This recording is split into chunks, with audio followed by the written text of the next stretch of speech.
Private college welfare society के शिक्षक सम्मान समारोह में हमारे बीच में राजस्थान सरकार के शिक्षा मंत्री माननीय मदन दिलावर जी, कोटा दक्षिण के विधायक माननीय संदीप शर्मा जी, भारतीय जनता पार्टी के जिला अध्यक्ष श्रीमान राकेश जी जैन और इस संस्था के संरक्षक श्रीमान महेश जी विजय साहब, अध्यक्ष विशाल जोशी जी, महामंत्री कुलदीप माथुर जी, उपाध्यक्ष राज दादी जी, कोषाध्यक्ष नीरज कुलशेष जी, एमडी मिर्जा साहब, जफर मोहम्मद जी, मजीद कम्बाणो जी, एमएस खान जी, योगेंद्र शर्मा जी।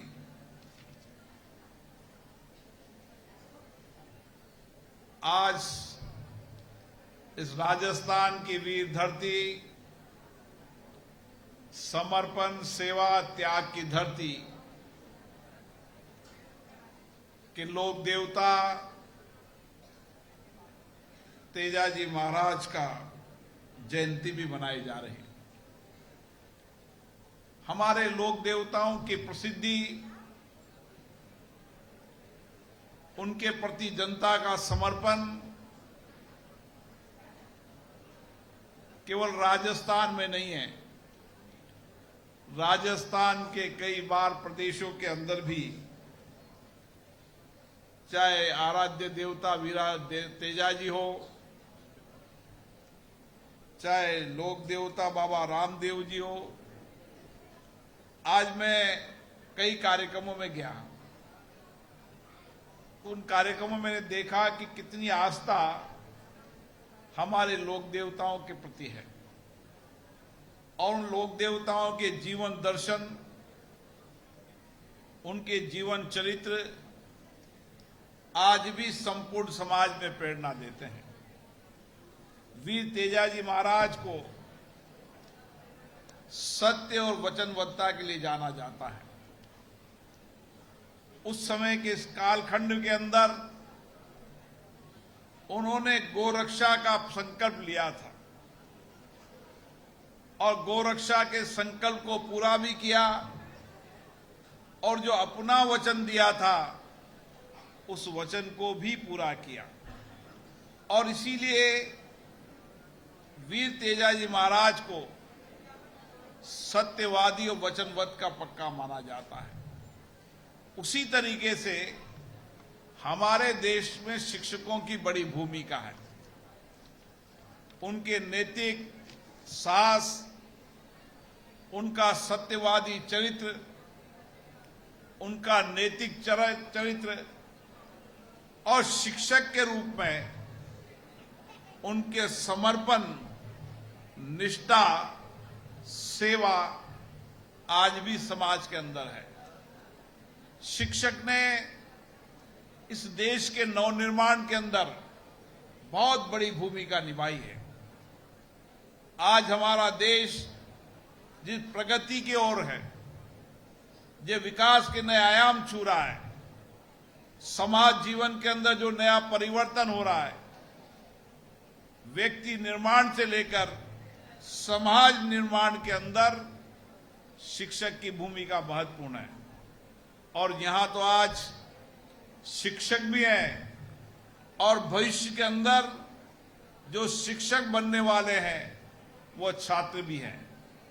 इसीलिए आप सबकी इस समाज में बहुत बड़ी भूमिका है। जब हम शिक्षक दिवस के रूप में मनाते हैं तो सर्वपल्ली राधाकृष्ण जी को याद करते हैं, जिनने देश के राष्ट्रपति के रूप में काम करते हुए भी अपने शिक्षक के दायित्व को कभी नहीं भूला। शिक्षक समाज के अलग अलग क्षेत्रों में हो सकते हैं, लेकिन शिक्षक की बहुत बड़ी भूमिका समाज के अंदर है। आज इस समाज को नई दिशा की ओर ले जाना है, देश को नए निर्माण की ओर ले जाना है, दुनिया में भारत को सशक्त मजबूत करना है, तो हमें जब हमारी विरासत को भी याद रखना पड़ेगा तो हमें आधुनिकता की ओर भी बढ़ना पड़ेगा। और मुझे गर्व है कि आज हमारे शिक्षक जहां विरासत को याद करते हैं, विरासत को संभाल कर रखते हैं कि एक शिक्षक की क्या भूमिका होनी चाहिए, उसका समाज में क्या स्थान है, वो हमारी विरासत है। और समय के साथ बदलाव के लिए नई टेक्नोलॉजी, आधुनिक टेक्नोलॉजी के माध्यम से देश को सशक्त करना, देश के नवनिर्माण और टेक्नोलॉजी के आधार पर इस देश को आगे बढ़ाने में शिक्षक की बहुत बड़ी भूमिका है।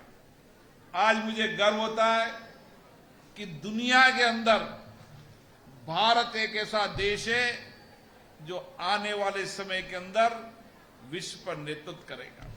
मैं ये बात इसलिए कहता हूं कि दुनिया के कई देशों में जाता हूं, चाहे वो विकासशील देश हो, अविकसित देश हो या दुनिया का सबसे विकसित देश हो, दुनिया के विकसित देश के अंदर भी भारत के नौजवान की भूमिका है।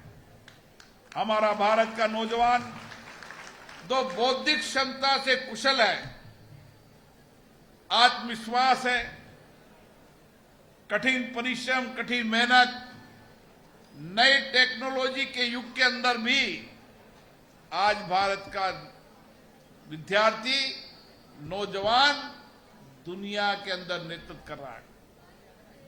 दुनिया की नई तकनीक टेक्नोलॉजी के अंदर कितना भी विकसित देश होगा, लेकिन उस विकसित देश के नवनिर्माण के अंदर भी भारत के नौजवान की भूमिका है।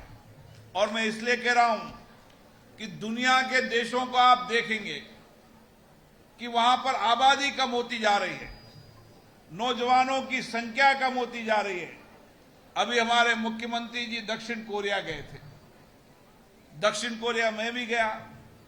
जब वहां के स्पीकर से मेरी बात हुई तो उनकी चिंता एक थी कि हमारे देश में नौजवानों की संख्या कम होती जा रही है। हमारे यहां कार्यकुशलता की दृष्टि से वो पीढ़ी तैयार नहीं हो रही जिसको इस दक्षिण कोरिया को आगे बढ़ाना है। जापान में मैं गया तो जापान के अंदर आईटी की एक अलग कॉलोनी बन रही है और उस आईटी के क्षेत्र में सबसे ज्यादा अहम भूमिका है तो भारत के नौजवानों की। दुनिया के किसी भी विकसित देश में चले जाओ, हर विकसित देश में आने वाले समय के अंदर भारत का नौजवान काम करेगा। इसीलिए ये कालखंड हमारे लिए सबसे महत्वपूर्ण कालखंड है। इसलिए हमारे प्रधानमंत्री जी कहते हैं कि हम कार्यकुशलता की दृष्टि से, टेक्नोलॉजी की दृष्टि से, नए इनोवेशन की दृष्टि से, नए रिसर्च, नए शोध की दृष्टि से और विशेष रूप से हम आने वाले समय में हमारी कार्यकुशलता, कौशल, वही हमारी सामर्थ्य, वही हमारी ताकत है। इसलिए शिक्षा के साथ कौशलता, ये हमारी दो महत्वपूर्ण बातें हैं जिनको हमें लेकर चलना है। और इसीलिए दुनिया के अंदर आने वाले समय के अंदर जब कार्यकुशलता की दृष्टि से काम करने वाले स्किल लोगों की आवश्यकता पड़ेगी, उस समय भारत का नौजवान ही होगा जो इस देश के अंदर नेतृत्व करेगा। इसलिए हमें शिक्षा के उस स्तर को बढ़ाने की आवश्यकता है। हमें शिक्षा के साथ कौशलता को बढ़ाने की आवश्यकता है। हमें शिक्षा के साथ बदलती दुनिया के साथ आर्टिफिशियल टेक्नोलॉजी और टेक्नोलॉजी के अंदर भी दक्ष होने की आवश्यकता है। इसलिए जो आने वाला शिक्षक है, उस शिक्षक की इस देश के अंदर निर्माण में बहुत भूमिका है।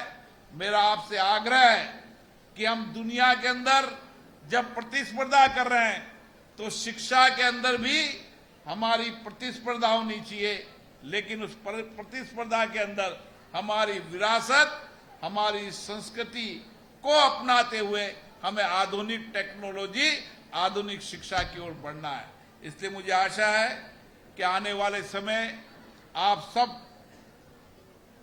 उन शिक्षकों के कारण भारत नेतृत्व करेगा और हमारे विद्यार्थियों, नौजवानों के माध्यम से भारत नेतृत्व करेगा। मैं इस मौके पर सभी शिक्षकों को और भविष्य में बनने वाले उन शिक्षकों को और विद्यार्थियों को शुभकामनाएं देता हूं और अपेक्षा करता हूं बदलते परिप्रेक्ष्य के अंदर, दुनिया के अंदर जो बदलाव हो रहा है, उस बदलाव टेक्नोलॉजी के अंदर और नए इनोवेशन, नए रिसर्च के अंदर हम सबसे आगे रहें। आप सबको बहुत बहुत शुभकामनाएं, बहुत बहुत बधाई।